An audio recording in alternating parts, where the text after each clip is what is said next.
ముచ్చట్లు రాజన్న ముచ్చట్లు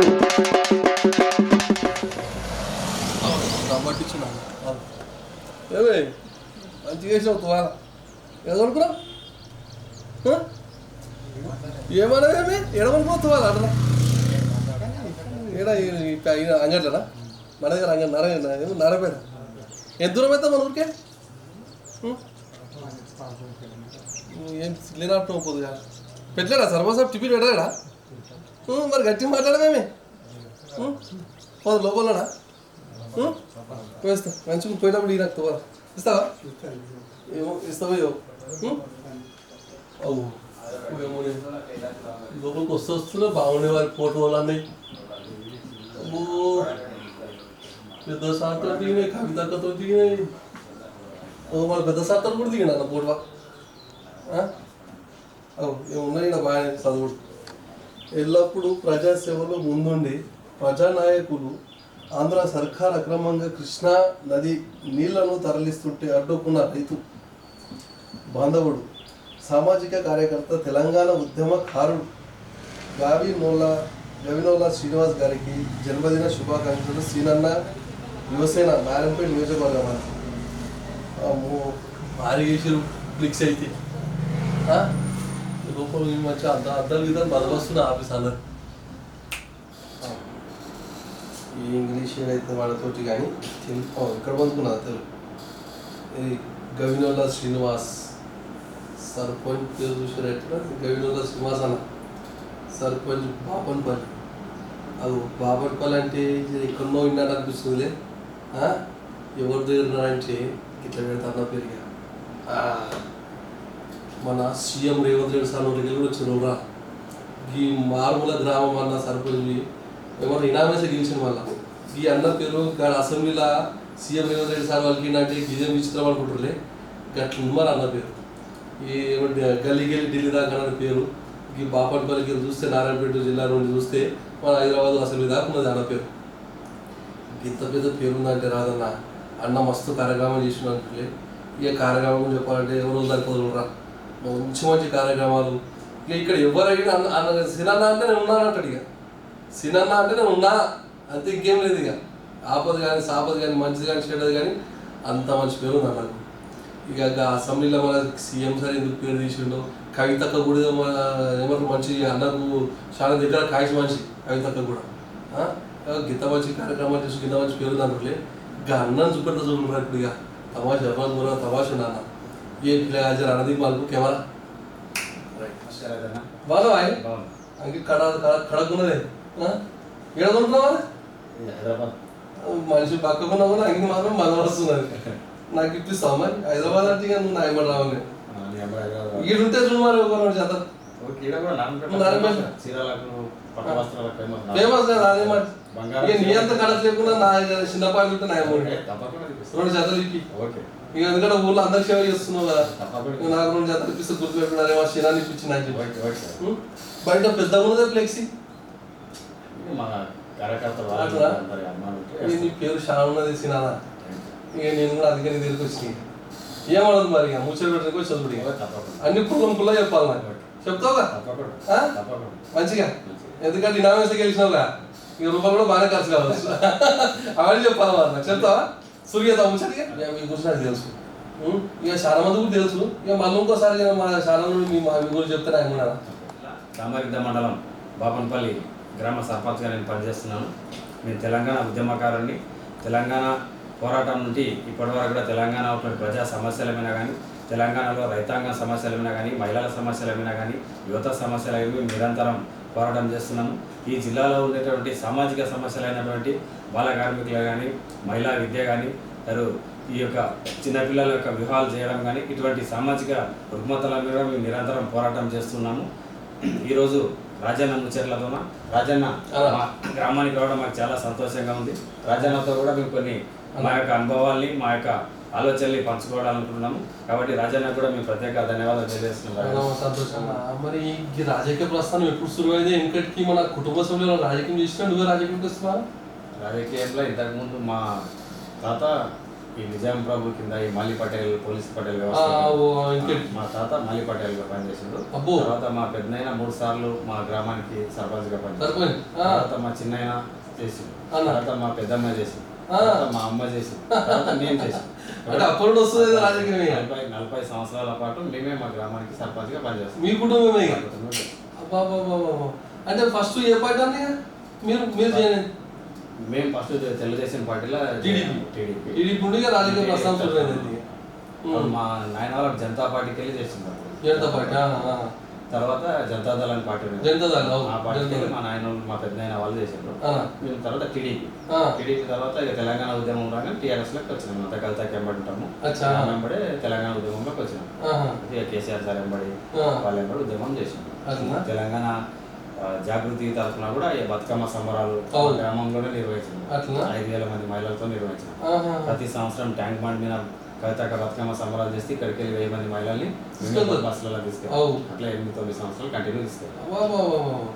అయితే టీడీపీ నుండి టీఆర్ఎస్ లోకి వస్తుంది. టీఆర్ఎస్ లో ఉన్నారు ఇప్పుడు మరి ఇంకా మళ్ళీ టీఆర్ఎస్ లోనే కంటిన్యూ అయినా. మొన్న ఇప్పుడు కవితాక ఎంబడే ఫస్ట్ టీఆర్ఎస్ ఆమె కొత్తగా పార్టీ పెడుతుంది, మనం అంతా కలిసి పనిచేయాలన్నప్పుడు ఇక ఆమెతో కలిసి ఉన్నాం కాబట్టి ఆమెతో వెళ్ళాలని. కడు వేసుకుంటున్నాం. ఆల్రెడీ కవిత ఎంబడే ఉన్నాం. ఇంకా పార్టీ పెట్టిన తర్వాత పార్టీ ఎంబడే పార్టీ ఇప్పుడు తొందరగా రిజిస్ట్రేషన్ ఇక కవితతో ఉంటుంది. నారాయణపేట జిల్లా నాకు తెలంగాణ ఉద్యమం మస్తు కార్యక్రమాలు చేసామని తెలిసిందన్న. ఏమంటారు వంట వర్క్ కానీ రైలు రోకోలు బస్సు రోకోలు చాలా కార్యక్రమాలు చేసామని మళ్ళీ ఈడికెళ్ళి కూడా పట్టణం దాకా కూడా మీరు రాష్ట్రాల పిలిపించడం కానీ ఏం కార్యక్రమాలు కానీ అన్ని పాల్గొనడానికి తెలిసింది.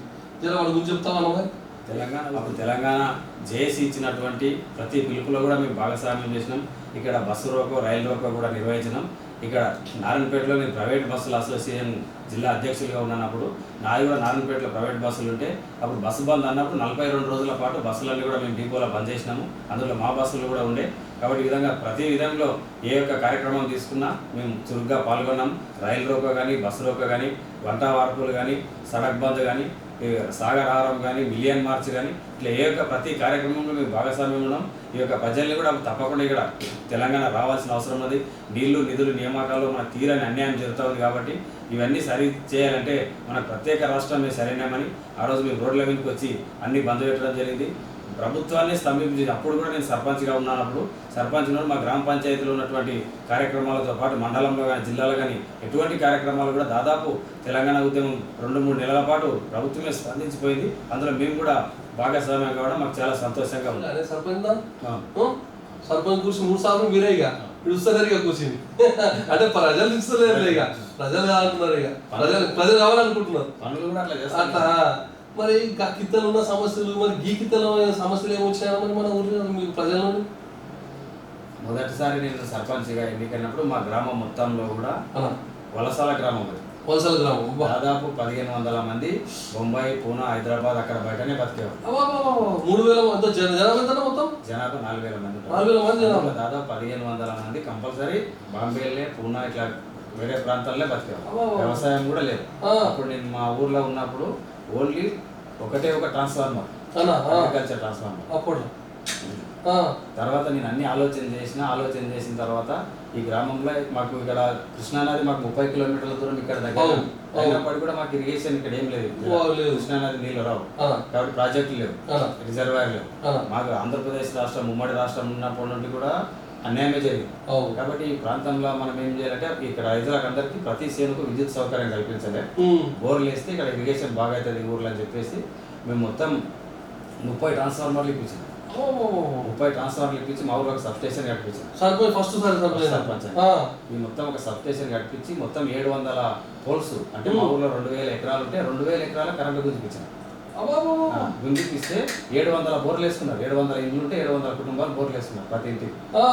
ఇక విపరీతమైన పంటలు వలసలు బంద్ అయినాయి, అంతా బంద్ అయినాయి. ఇప్పుడు వలసలు పోతే కూడా సీజనల్గా ఏమైనా ఎండాకాలం 12 రోజులు 15 రోజులు పోతారు వస్తారు. అప్పుడు బాపనపల్లి ఉన్నప్పుడు 2 సైకిల్ మోటార్లు, ఒకటి మా మాజీ సర్పంచ్ తిప్పనది, ఒకటి నాదో సైకిల్ మోటార్. 700 ఇళ్ళకి 700 సైకిల్ మోటార్లు సేన్లకు వ్యవసాయం చేసుకొని ఊరు ముఖ చిత్రాన్ని మార్చేసాను మొత్తం. గ్రామీణ ఆర్థిక వ్యవస్థ కూడా బాగైంది. మరి గింతకాలం చేస్తే మరి రూపాయలు కావాలి కానీ బాగానే మరి ఎక్కడికి వెళ్ళి మరి తక్కువ ఎంతకు ముందు ఉంటేనే ముంగట పని అవుతుందా? అంటే దీనికి ఏమంటే అప్పుడు కేసీఆర్ గారు ఎంపీ ఉండే మాకు, అట్లా ఎంపీ ఉన్నప్పుడు ఆయన ట్రాన్స్ఫార్మర్లకు డీడీలు కట్టించిన రైతులందరితో. డీడీలు కట్టిస్తే అప్పుడు 5 డీడీలు 4 డీడీలు కట్టి ఒక ట్రాన్స్ఫార్మర్ ఇప్పిస్తాను. నేను రైతులందరూ కూర్చున్నట్టు మీటింగ్ పెట్టాను, మీరంతా డీడీలు కట్టండి, నేను ప్రభుత్వంతో నాకు కొట్లాడి తీసుకొని వస్తాను చెప్పి అందరు డీడీలు కట్టారు. డీడీలు కట్టి అధికారులు సహకరించారు. మొత్తం ఊరంతా గ్రామంలో ఉన్నటువంటి పాఠశాలలు, నేను ఉన్నప్పుడు కూడా పాఠశాల భవనాలు ఒక 5 పాఠశాల భవనాలు కట్టించాను. తర్వాత అంగన్వాడీ బిల్డింగ్లు కట్టించాను. గ్రామంలో ప్రతి గల్లీకి సీసీ రోడ్లు వేయించడం జరిగింది. గ్రామ పంచాయతీ బిల్డింగ్ కట్టించడం జరిగింది. తర్వాత అదేవిధంగా 3 వాటర్ ట్యాంకులు కేసీఆర్ గారు ఎంపీ ఉన్నప్పుడు ఎంపీ నిధులతోన ఒక వాటర్ ట్యాంక్ కట్టించినాం. మళ్ళీ మిషన్ భగీరథ వచ్చిన తర్వాత ఇంకొక 2 వాటర్ ట్యాంకులు కట్టించినాం. ఇంటింటికి నల్లా కలెక్షన్లు ఇప్పించడం జరిగింది. అదేవిధంగా హైమాస్ లైట్లు వేసినాం గ్రామంలో. అదేవిధంగా గ్రామ పంచాయతీ నూతన బిల్డింగ్ కూడా నిర్మించడం జరిగింది. ఇప్పుడు మళ్ళీ ఈసారి గెలిచిన తర్వాత గ్రామ ప్రజలందరూ కూడా కోరిక మేరకు ఈసారి మన గ్రామంలో ఎన్నికలు వద్దు, ఈ గ్రామంలో కూడా అందరం ప్రశాంతంగా ఉండాలి, అభివృద్ధి చేసుకోవాలి. గతంలో కూడా నీవు మంచి పనులు చేసినావు, ఈసారి కూడా నీవు అందరూ నిలవడానికి గ్రామ పెద్దలు ప్రజలందరూ కూడా నిర్ణయం తీసుకొని మీరు ఏకగ్రీవం చేసుకుందాం మన గ్రామాన్ని అంటే ఉప సర్పంచ్, సర్పంచ్ 10 మంది మొత్తం వార్డు మెంబర్లతో పాటు మొత్తం అందరినీ కూడా ఏకగ్రీవంగా చేయడం జరిగింది. దానికి సంబంధించి గ్రామ ప్రజలందరూ కూడా ఇప్పుడు మనం ఒక గుడి నిర్మాణం చేసుకుందాం, దానికి సంబంధించి అన్ని రకాల ప్రభుత్వ సాయం కానీ మిగతా ప్రజలందరూ గ్రామంలో తల వచ్చి చేసుకొని గుడి నిర్మాణం చేసుకుందామని చెప్పినారు. నా వంతు సాయంగా నేను గతంలో మా పెద్దనాయన 3 సార్లు సర్పంచ్ చేసిండు, మా అమ్మ చేసింది, మా పెద్దమ్మ చేసింది, మా చిన్నాయన చేసిండు, నేను చేసిన ఈ పదవి మాకేం కొత్త కాదు గ్రామానికి, ఈ మా కుటుంబానికి కూడా. కాబట్టి ఒక గుడి నిర్మాణంలో నేను కూడా భాగస్వామ్యమై ఆ శాశ్వతంగా మా కుటుంబం పేరు నా పేరు ఉంటుందనే ఉద్దేశంతో ఆ గుడి నిర్మాణానికి సంబంధించి 38 లక్షల చందాగా ఇవ్వడం జరిగింది. ప్రజలందరూ అంటే తాగి తిని ఖర్చు వేస్ట్ అయితే ఒక శాశ్వతంగా పేరు ఉంటుంది, మీరేమైనా సాయం చందా చేయాలంటే నేను నా తరపున కూడా మన బాపనపల్లి గ్రామంలో ప్రజలకు ధన్యవాదాలు అన్న. ఎందుకంటే ఇంత మంచి కార్యక్రమం నేను కూడా గ్రేట్ అన్నవారు. ఇక చాలా ఊళ్ళో లేదంటే ఏమన్నా కానీ ఇప్పుడు వస్తున్నాయా తీసుకున్నాం తర్వాత అన్నట్టు ఉంటుంది. మీరు ఇచ్చిన డబ్బులు మొత్తం మా గ్రామ పంచాయతీ అంత గ్రామ పంచాయతీ కానీ డబ్బులు కూడా రావు కదా 5 ఏళ్ళలో. అవును, మేమేమంటే స్వచ్ఛందంగా మనకు ఊరి కోసం చేయలేదు, ఏదైనా ఊర్లో శాశ్వతంగా మాకు పేరు ఉండాలి, ప్రజలతో ఇప్పుడు నిరంతరం మంచిగా ఉండాలి. అది మా కుటుంబం మొదటికెళ్ళి అట్లా ఉన్నది, మేము కూడా అట్లే ఉన్నాం. మా గ్రామంలో మాకు దాదాపు మా కుటుంబానికి ఉమ్మడాస్తి కింద మా పెద్దనాయన మాకు అంతా కలిసి ఒక 200 ఎకరాలు ఉంటుంది. ఈ మా ఊర్లో గొర్రెలు కానీ మేకలు కానీ పశు సంపద కానీ కట్టెలు ఇప్పుడంటే సిలిండర్లు కట్టెలు గిట్టెలు అన్ని కానీ మా సీన్లోనే కొట్టుకుపోయారు ప్రజలకు. పశువులు గిసులు మా సీన్లోనే ఉంటాయి. అంటే మొదటి నుండి ఊరికి మా కుటుంబానికి చాలా దగ్గర సంబంధం ఉన్నది. ల్యాండ్ సీలింగ్ యాక్ట్లో కూడా 150 ఎకరాలు దామరిగడ తాండాకు దానికి మా ఊరు భూములే ఇచ్చినాం. అట్లా ప్రజలతోనంతా మేము మంచి రిలేషన్ మెయింటైన్ చేస్తాం. ప్రజలకు ఏం సమస్య వచ్చింది అంటే సార్ శక్తి వంచన లేకుండా మేము వాళ్ళకి మ్యాక్సిమం ట్రై చేస్తాం. ఆ సమస్య పరిష్కారానికి 100% ట్రై చేస్తాం. ఇంత తమాష మాట్లాడుతున్నా చదువుతుంది. నేను BSc డిగ్రీ కంప్లీట్ అయింది, LLB డిస్కంటిన్యూ చేస్తాను. డిస్కంటిన్యూ చేసినప్పుడు 2 సెమిస్టర్లు రాసి డిస్కంటిన్యూ. ఒక తమ్ముడు చెల్లెలు. తమ్ముడు ఫస్ట్ అయితే తమ్ముడు హైదరాబాద్ ఉంటాడు. ఈ Reliance Jio network fibre net Amangal Hyderabad ఒక ఏరియా అన్నారు ఏరియా ఇక్కడ అదే డిస్ట్రిబ్యూటర్ ఉన్నారు. చెల్లెలు మ్యారేజ్ చేసినాము. ఇక్కడ బాబా వాళ్ళంతా ఫర్టిలైజర్ షాప్ పెట్టుకుని వాళ్ళు ఇక్కడ పులిమాపిడి మరికల్లా అంతా సెట్. ఇక నంబర్ 1 నుండి అందరు ఊరు సెట్ చేసినావు, కుటుంబ సభ సెట్ చేసినావు. ఈ సోషల్ యాక్టివిటీస్ కార్యక్రమాలు, సామాజిక సేవా కార్యక్రమాల ఇక ముందుండవు. ఇక ఎవరైనా ఏమంటారు పిల్లి కూతలాగా చిన్నదన్నగా నేను ఉన్నాను అంట వాడు తెలిసిందన్న. అవి ఏం చేసినావు మరి నాకు ముచ్చట చెప్తాది. సామాజిక కార్యక్రమాలు అంటే నేను సర్పంచ్ కాకన్నా ముందు కూడా నేను డిగ్రీ అయిపోయిన తర్వాత 23 సంవత్సరాలకే నాకు వెలుగు ఆఫీస్ అంటే ఐకేపీ ఇందిరా క్రాంతి పథకం ఒక 1000లో జాబ్ వచ్చింది. ఒక 4 ఇయర్స్ పాటు నేను ఆ జాబ్ చేసిన. ఆ మహిళా సంఘాలతో కలిసి పనిచేయడం జరిగింది. ఈ మహిళా సంఘాలంతా కూడా గ్రూపులుగా తయారు చేయడం, వాళ్ళకి అంతా చైతన్యం చేయడము, వాళ్ళంతా బ్యాంక్ లోన్లు ఇప్పించడము, వాళ్ళకి అకౌంట్లు తెరిపించడము, వాళ్ళ సామాజిక సమస్యలపై పోరాటం చేయడము. అంటే పేదరిక లేని సమాజం కోసమే, పేదరిక నిర్మూలన కోసమే ఒక పథకం అది. Society for elimination of rural poverty అని ఒక ప్రభుత్వ సంస్థ అది. దాంట్లో నేను పనిచేసినాను. తర్వాత నేను పనిచేసిన తర్వాత అప్పుడు సర్పంచ్ ఎన్నికలు వచ్చినాయి. సర్పంచ్ ఎన్నికల్లో మా అమ్మని సర్పంచ్గా నిలబెట్టడం జరిగింది. సర్పంచ్ ఎన్నికలు అయిన తర్వాత ఒక 10 రోజులకే మా అమ్మ గెలిచిన తర్వాత చనిపోవడం జరిగింది. మళ్ళీ మా పెద్దమ్మ నిలబెట్టి గెలిపించుకోవడం జరిగింది. అంతకు మేము సర్పంచ్ కాకుండా ముందే గ్రామాభివృద్ధి కోసం, ప్రజల సమస్యల కోసం మేము నిరంతరం పోరాటం చేసినాము. గ్రామంలో వైద్య శిబిరాలు నిర్వహించడం కానీ, రక్తదాన శిబిరాలు నిర్వహించడం కానీ, మరి అదేవిధంగా ఎవరికైతే కళ్ళు కనిపించకుండా వాళ్ళందరికీ కూడా ఐ క్యాంపులు పెట్టి ఉచితంగా ఆపరేషన్లు చేయించడం కానీ ఎన్నో సామాజిక కార్యక్రమాలు చేయడం జరిగింది. బాల కార్మిక నిర్మూలన కోసం కానీ, ప్రజలకు యువతకు ఉపాధి కోసం ప్రభుత్వం ద్వారా ఏమైనా స్కీములు ఉంటే అవన్నీ ఇప్పించడం కానీ ఇవన్నీ చేయడం జరిగింది. అదేవిధంగా తెలంగాణ ఉద్యమంలో కూడా ఈ నీళ్లు నిధులు నియామకాల కోసము ఈ ప్రాంతం అత్యంత వెనుకబడిన ప్రాంతం కాబట్టి ప్రత్యేక తెలంగాణ వస్తే ఈ రాష్ట్రం బాగుంటుంది. మా కృష్ణానది ఇక్కడ 30 కిలోమీటర్ల దూరంలో ఉంటుంది కాబట్టి ఇక్కడ నీళ్ళు వస్తే ఇక్కడ రైతాంగం అంతా బాగుంటుందనే ఉద్దేశంతో ఆ రోజు కొట్లాడడం జరిగింది. ఆ తర్వాత తెలంగాణ ఏర్పాటు అయిన తర్వాత 10 సంవత్సరాల్లో తెలంగాణ అమరవీరుల యొక్క ఆకాంక్షలు కానీ, తెలంగాణ ప్రజల యొక్క ఆకాంక్షలు కానీ నెరవేరకుండా జరిగింది పరిపాలన. కొంత ఇబ్బందికర పరిస్థితులు కూడా వచ్చి ఈ ప్రాంతానికి తీరని అన్యాయం జరిగింది. ఇక్కడ పాలమూరు రంగారెడ్డి ప్రాజెక్టు నిర్మాణం జరుగుతుందని అనుకున్నాం కాబట్టి ఆ ప్రాజెక్టు కూడా జరగలేదు. ఇక్కడ ప్రజలకు నీళ్లు రావడం లేదు. ఈ విధంగా జరగక పోను అక్రమంగా ఆంధ్రప్రదేశ్ ప్రభుత్వం కృష్ణానది జలాల్ని తరలించుకొని పోవడానికి ప్రయత్నం చేస్తే మేము అట్టి ప్రాజెక్ట్ని అడ్డుకొని సుప్రీంకోర్టులో నేషనల్ గ్రీన్ ట్రిబ్యునల్లో జగన్ ప్రభుత్వంపై కేసేసి ఆ ప్రాజెక్ట్ ఆపడం జరిగింది. ఆ విధంగా ప్రాజెక్ట్ ఆపడం వల్ల దక్షిణ తెలంగాణ ప్రాంతానికి రావాల్సిన నీటి హక్కులు, నీటి వాటాలు కూడా సక్రమంగా వచ్చే విధంగా కేంద్ర ప్రభుత్వం కృషి చేసి ఆ కేంద్ర పర్యావరణ మంత్రిత్వ శాఖ, సిడబ్ల్యూసి మరియు కృష్ణా రివర్ మేనేజ్మెంట్ ఈ 3 కూడా గట్టిగా మేము పోరాటం చేయడం వల్ల ఆంధ్రప్రదేశ్ ప్రభుత్వానికి ఈ ప్రాజెక్ట్ కట్టడానికి వీల్లేదు. ఒకవేళ మీరు ఈ ప్రాజెక్ట్ అక్రమంగా కడితే చీఫ్ సెక్రటరీ మేము జైలుకు పంపించాల్సి వస్తుందని ఎన్జిటి ఆదేశాలు కూడా ఇవ్వడం జరిగింది. ఈ విధంగా కృష్ణానది జలాన్ని మేము సంపూర్ణంగా ఈ యొక్క ప్రాంతానికి రావడానికి తీవ్రంగా కృషి చేయడం జరిగింది. ఇప్పుడు కొత్తగా రేవంత్ రెడ్డి ప్రభుత్వం నారాయణపేట్ కొడంగల్ లిఫ్ట్ ఇరిగేషన్ ఒక ప్రాజెక్ట్ తీసుకొచ్చింది. ఆ ప్రాజెక్టు విషయంలో కూడా మేము పూర్తిగా ప్రభుత్వానికి సహకరించినాం. అయితే అక్కడ 14 లక్షల రూపాయలకి ఎక్కడ ఇస్తామని మొదట ప్రభుత్వం ప్రకటించినప్పటికీ ఇక్కడ మేము కవితకని కాన్కుర్తి రిజర్వాయర్ దగ్గరకు తీసుకొచ్చి అక్కడ ప్రజలతో ఒక సమావేశం నిర్వహించి అక్కడ టెంట్ వేసి నేను, మా మిత్రుడు సుభాష్ అని ఉంటాడు ఇక్కడ టీఆర్ఎస్ మండల పార్టీ అధ్యక్షుడు, మేమందరం కలిసి ఇక్కడ ఒక టెంట్ వేసి అక్కడ ఉన్న నాయకులు, కాన్కుర్తి గ్రామ నాయకులను కానీ, సర్పంచ్లు కానీ, ఇక్కడ ఉన్న ప్రజలను అందరినీ కూడా సమాయత్తం చేసి మేమందరం గట్టిగా కొట్లాడి ఈ రైతులకు 20 లక్షల రూపాయలు ప్రభుత్వం ఇచ్చే విధంగా మేము ప్రభుత్వంపై ఒత్తిడి తెచ్చినాం. ఇప్పుడు రైతులకు ఇక్కడ 20 లక్షల రూపాయలు కూడా ఇస్తుంది. ఇక్కడ 20 లక్షలు ఇచ్చేయడానికి కృషి చేసినటువంటి లోకల్ ఎమ్మెల్యే కానీ, శివకుమార్ రెడ్డి కాంగ్రెస్ నాయకులు కానీ వీరందరూ కూడా కృషి చేసినారు. రైతుల తరఫున వారందరికీ ప్రత్యేక ధన్యవాదాలు. ముఖ్యంగా ఈ ప్రాజెక్టు భూములు ఇచ్చిన రైతులకు కూడా మేము చేతులెత్తి మరొకసారి ప్రత్యేక ధన్యవాదాలు తెలియజేసుకుంటాం. ఈ ప్రాజెక్టు కూడా త్వరితగతంగా పూర్తి చేసి ఇక్కడ ఉన్న అన్ని చెరువులకు నీళ్లు నింపితే తప్పకుండా ఈ యొక్క ప్రాంతం అభివృద్ధి చెందుతుందని కూడా మేము భావిస్తున్నాము. ఆ ప్రాజెక్టు నిర్మాణానికి తప్పకుండా మా సహకారం ఉంటుంది. మేమంతా కూడా ఈ ప్రాజెక్ట్ త్వరగా పూర్తి చేయడానికి కూడా మేము ప్రభుత్వం కృషి చేస్తే మేమంతా కూడా కృతజ్ఞత ఉంటామని కూడా తెలియజేస్తున్నాం. చిన్న నాకు అందులో మర్చిపోతుంది వచ్చినప్పుడు గిన మీ మనిషి ఇచ్చిండు తోలేసుకొని పెడతాము రైతా ఇలా ఉంటాడు. ఇగో ఇది చదువుతున్నాడు. ఇది ఏంటన్నా నీళ్ళ దోపిడీ ఇక చల్లదారు పెట్టినాం. ఇది చాలా పెద్దగా రాసినాం. ఇది దేని జర మంచిగా వివరణ. ఇది నీళ్ళ దోపిడీ ఇక్కడ చెల్లదంటే ఇది ఒక కరపత్రం రాసినాం మేము. ఈ కృష్ణానది జల సాధన సమితి కన్వీనర్గా ఇక్కడ గవినల శ్రీనివాస్ అని, నేను జీ సుభాష్ అని దామరగిద్ద మండలం గడిమింకనపల్లి మాజీ సర్పంచ్, ఈయన కో కన్వీనర్గా మేము ఇక్కడ కృష్ణానది జలాల్ని, ఈ దక్షిణ తెలంగాణ నది జలాల్ని ఆంధ్రప్రదేశ్ ప్రభుత్వము అక్రమంగా దోపిడీ చేస్తుంది. ఎందుకంటే పోతిరెడ్డిపాడు ప్రాజెక్టు విస్తరణ పేరుతో ఈ సంగమేశ్వర ప్రాజెక్ట్ అని ఒకటి కృష్ణానది జలాల్ని ఈ శ్రీశైలం నది గర్భాశయం నుండి నీళ్లు తరలించుకోవడానికి వాళ్ళు రోజు 8 టీఎంసీల నీళ్ళని తరలించకపోతే శ్రీశైలంకి చుక్క నీరు రాదు.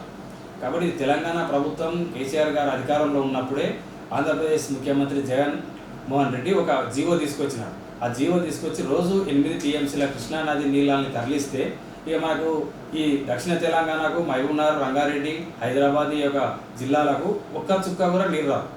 కృష్ణానది గర్భం నుండి నీళ్ళని తరలించకపోతే ఇక మన ప్రాంతం ఎడారైపోతుంది. ఇక్కడ మిషన్ భగీరథ నీళ్ళు కానీ, పాలమూరు రంగారెడ్డి కానీ, డిండి కానీ, ఎస్ఎల్బీసీ కానీ, తర్వాత ఈ నారాయణపేట లిఫ్ట్ ఇరిగేషన్ కానీ, ఈ హైదరాబాద్కు త్రాగునీరు కానీ, మరి కృష్ణా నది పరివాహక ప్రాంతంలో ఉన్నటువంటి ఈ జల విద్యుత్ కానీ పూర్తిగా ఆగిపోయి ఇక్కడ మొత్తం దక్షిణ తెలంగాణ ఎడారిగా మారిపోతుంది.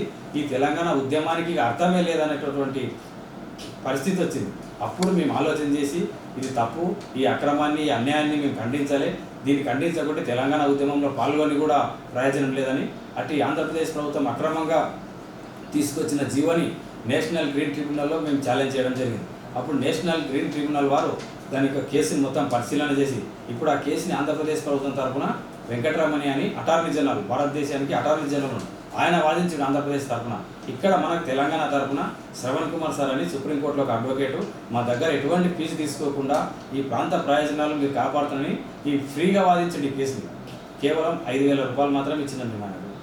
ఓన్లీ టైపింగ్ ఛార్జ్ ఒక 1,300 రూపాయలు ఎన్జిటి ఫీజు. కాబట్టి అంత నిజాయితీగా కొట్లాడి ఈ ప్రాంత ప్రయోజనాన్ని కాపాడినాము. ఈ విధంగా తెలంగాణ ఉద్యమంలో జరిగిన అన్యాయాన్ని కాదు, తెలంగాణ వచ్చిన తర్వాత కూడా ఈ ప్రాంతానికి అన్యాయం జరిగితే మేము ఊరుకునేది లేదని ఆంధ్రప్రదేశ్ ప్రభుత్వంపై కేసు వేసి అట్టి ప్రాజెక్టుని మేము ఆపడం జరిగింది. ఈ విషయాన్ని గతంలో ఉన్నటువంటి ఈ తెలంగాణ ముఖ్యమంత్రి కేసీఆర్ గారు సరైన వీధిలో స్పందించలేదనేటువంటి ఉద్దేశంతో మేము ఈ యొక్క ప్రాజెక్టుని తీవ్రంగా న్యాయ పోరాటం చేసి అడ్డుకోవడం జరిగింది. ఈ విషయాన్ని ప్రస్తుత ముఖ్యమంత్రి రేవంత్ రెడ్డి గారు అసెంబ్లీలో పలు సందర్భాలుగా ప్రస్తావించడం జరిగింది. ఈ ప్రాంతానికి జరుగుతున్న అన్యాయం పైన గవినల శ్రీనివాస్ అనే ఒక సామాజిక కార్యకర్త రైతు పోరాటం చేసినాడని మమ్మల్ని కూడా అభినందించడం జరిగింది. మాకు చాలా సంతోషంగా ఉంది. అయితే ఈ ప్రాజెక్ట్ని కంప్లీట్గా పూర్తి చేసి నారాయణపేట ప్రజలకు సాగులు చేయాల్సిన బాధ్యత కూడా ఇప్పుడున్న ప్రభుత్వంపై ఉందని కూడా మీకు తెలియజేస్తాను. మాట గీత తమాషా మాట్లాడుతున్నారు అని మీరు తెలంగాణ ఉద్యమంలో ఏమంటారు కష్టపడ్డాం, కొట్లాడి సాధించిన తెలంగాణ అనేది. మరి గతంలో కేసీఆర్ సార్ సంక్షేమ పథకాల గురించి ఈ కిత్తల మన రేవంత్ రెడ్డి సార్ రూపొందించిన సంక్షేమ పథకం గురించి తెలియజెప్తావా? వాస్తవానికి చెప్పాలంటే కేసీఆర్ గారిని మించిన నాయకుడు తెలంగాణలో లేరు. ఈ విషయంలో ఎటువంటి సందేహం లేదు. ఎందుకంటే తెలంగాణ అనే పదాన్ని కూడా అన్ని ప్రాంతం మరి ఫస్ట్ తెలంగాణ ఉద్యమం స్టార్ట్ అయినప్పుడు ఈ ప్రాంతంలో ఉన్న ప్రజలకు జై తెలంగాణ అన్నింటి కూడా అటువంటి సమయంలో తెలంగాణ ఉద్యమాన్ని నిర్మించి ఒక పార్టీని స్థాపించి తెలంగాణ ఉద్యమంలో ఏమేమి అన్యాయం జరిగిందనేటువంటి ప్రజలకు చాలా చక్కగా వివరించింది కేసీఆర్ గారే. మేము అదే అభిమానంతో అదే స్ఫూర్తితోనే కేసీఆర్ గారి తరఫున ఉద్యమంలో పాల్గొన్నాము. తెలంగాణ వచ్చింది, అంత వచ్చింది. కానీ మాకు అంతున్న అసంతృప్తి ఏమిటి ఒకటంటే తెలంగాణ వచ్చిన తర్వాత టీఆర్ఎస్ పార్టీలోకి మొత్తం దొంగలు వచ్చింది. దొంగలంటే మొత్తం తెలుగుదేశం పార్టీలో పనిచేసిన వాళ్ళు కానీ తెలంగాణ ఉద్యమానికి వ్యతిరేకులు కానీ కేసీఆర్ గారిని తిట్టిన వాళ్ళు కానీ అందరూ వచ్చింది. సరే వచ్చిండ్రు, కలుపుకున్నారు, రాజకీయ పునరేకరణ జరగలే, ఈ ప్రాంతం అభివృద్ధి చెందాలనే ఓపికతో మేము కూడా సరే ఏదో జరిగిపోయింది, అయినప్పటికీ ప్రభుత్వం నడవలే, ఆయన ఈ ప్రాంతం అభివృద్ధి కావాలనే కోరికతో మేము కూడా కామ్గా ఉన్నాం. కానీ అక్కడ కేసీఆర్ గారు చేసిన తప్పేమిటంటే మాలాంటి ఉద్యమకారులని తెలంగాణ కోసం తెలంగాణ కేసీఆర్ గారిని అభిమానించే మాయించటోళ్ళని కనీసం పలకరించకపోవడం, కలవకపోవడం, మాట్లాడకపోవడం, ఉద్యమకారులను దూరం పెట్టడం. ఈ తెలంగాణ క్రెడిట్ అంతా ఉద్యమకారులు ఉంటే, ఉద్యమకారులను కలుపుకుంటే, తెలంగాణ కోసం కొట్లాడినోళ్ళని పక్కన పెట్టుకుంటే ఈ క్రెడిట్ అంతా నాకు రాదనే ఒక భావన కేసీఆర్ గారిలో ఉందేమీ అని నేను అనుకుంటున్నా. ఎందుకంటే ఆయన గొప్ప టాల్ లీడర్, ఈ దేశంలోనే గొప్ప నాయకులు కేసీఆర్ గారు ఒకరు. కానీ ఈ సంకుచిత భావనతోన ఆయన అనుకున్నాడేమని నేను నా అభిప్రాయం ఇది, అంతే. ఎందుకంటే ఆయన ఈ క్రెడిట్ నాకే రావలే, తెలంగాణ అంటేనే కేసీఆర్ అంటే తెలంగాణ అనే ఒక భావనతోన ఇట్లా ప్రవర్తించిండేమని నేను అనుకుంటున్నాను. ఎందుకంటే ఆయనకు చూడని పదవి లేదు. ఆయన ఎమ్మెల్యేగా, మంత్రిగా, కేంద్ర మంత్రిగా, డిప్యూటీ స్పీకర్గా, ముఖ్యమంత్రిగా, అన్నిటికన్నా ముఖ్యంగా తెలంగాణ ఉద్యమకారుడిగా పనిచేసింది. కాబట్టి దేశంలో ఆయన అనుభవించని పని ఒక ప్రధానమంత్రి పదవి ఒకటి ఉండదు. కాబట్టి అన్నీ వచ్చిన తర్వాత కూడా ఇట్లా సంకుచితంగా ప్రవర్తించింది ఎందుకు అని నా లోపల ఒక భావన ఉంది. మీరు దాన్ని కట్ చేయకుండా ప్రజలకు వినిపించే బాధ్యత కూడా మేము తప్పకుండా. అయితే ఇంకొకటి సంక్షేమ పథకాల గురించి చెప్తామన్నారు. సంక్షేమ పథకాలు అనేది భారతదేశంలోనే గొప్ప సంక్షేమ పథకాలు. అంటే సామాజిక సమస్యల్ని దృష్టిలో పెట్టుకొని కేసీఆర్ గారు రూపొందించారు. సహజంగా ఒక పెళ్లి చేయాలంటే ఎంతో ఇబ్బంది ఉంటుంది. పెళ్లి చేయాలంటే కుటుంబంలో పేదరికంలో ఉన్న వాళ్ళు చాలా ఇబ్బంది పడతారు. కానీ అది ఆలోచన చేసి కళ్యాణ లక్ష్మి అనే పథకం పెట్టి 1,00,000 రూపాయలు వేయడం అంటే చిన్న విషయం కాదు ఇప్పుడు. ఎందుకంటే లక్షల పెళ్లిళ్ళు జరుగుతుంటాయి, వాళ్ళందరికీ డబ్బులు టెన్షన్గా చెక్కులు వచ్చేవి. ఇప్పుడు రాకపోవడం అది వేరే విషయం. అది అప్పుడు చెక్కులు వచ్చేది. పెన్షన్లు కూడా వికలాంగులకు కానీ ముసలోళ్ళకి కానీ ధైర్యం చేసి పెన్షన్లు పెంచారు. 2,000 కానీ వికలాంగులకు 4,000 ఇవ్వడం చిన్న విషయం కాదు. కోట్లాది రూపాయలు పెన్షన్లు ఇచ్చారు, ఉచిత కరెంట్ ఇచ్చారు, ఇంటింటికి నల్ల నీళ్ళు ఇచ్చారు. కాబట్టి సంక్షేమ పథకాలు కేసీఆర్ గారు 100% పర్ఫెక్ట్ ఉన్నాయి.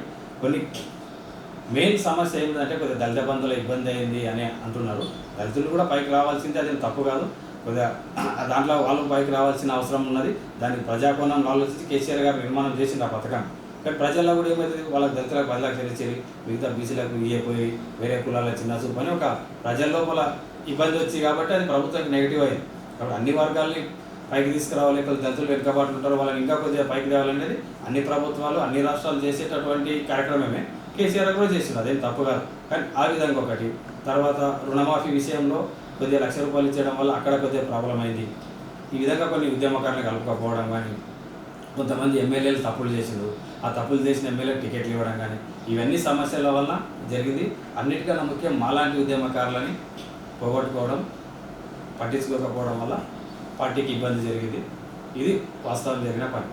మేము ఇదే ఆలోచన చేసి ఇప్పుడు కవితక్క గారు ఎంబడి కూడా ఉన్నాం. మేము ఎందుకున్నాం, మేము 10 సంవత్సరాలు అధికారంలో ఉన్నప్పుడు ఆమె ఎప్పుడు ఉన్నాము, అవతల 10 సంవత్సరాలు ఉద్యమంలో ఉన్నప్పుడు కూడా ఆమె వెంటనే ఉన్నాం.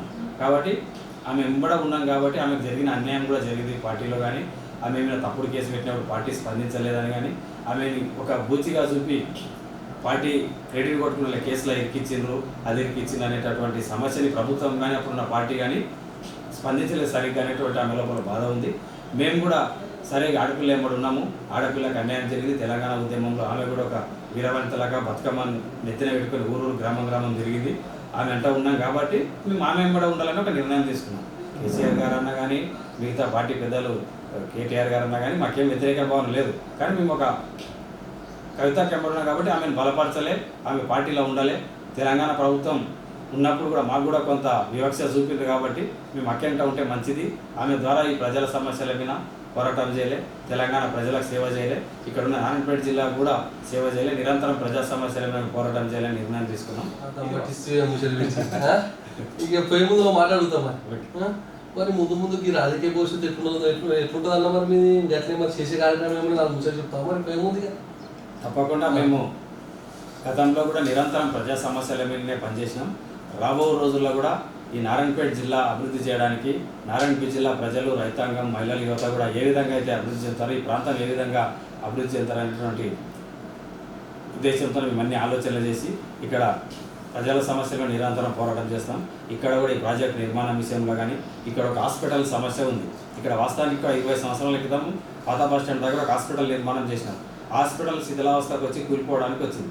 ఇప్పుడున్న హాస్పిటల్ లేకుండా అక్కడ మెడికల్ కాలేజ్ దగ్గర నడుస్తుంది. ఇక్కడ ప్రజలకు చాలా ఇబ్బంది అవుతుంది. ఈ హాస్పిటల్ సమస్య నిర్మాణం కోసం మేము పోరాటం చేస్తాం. గతంలో ఇక్కడ ఒక గిరిజన భవన్ శాంక్షన్ అయింది. ఆ గిరిజన భవన్ ₹1 కోటి కూడా ప్రభుత్వం జీవో ఇచ్చింది. దానికి స్థల సేకరణ కూడా జరిగింది.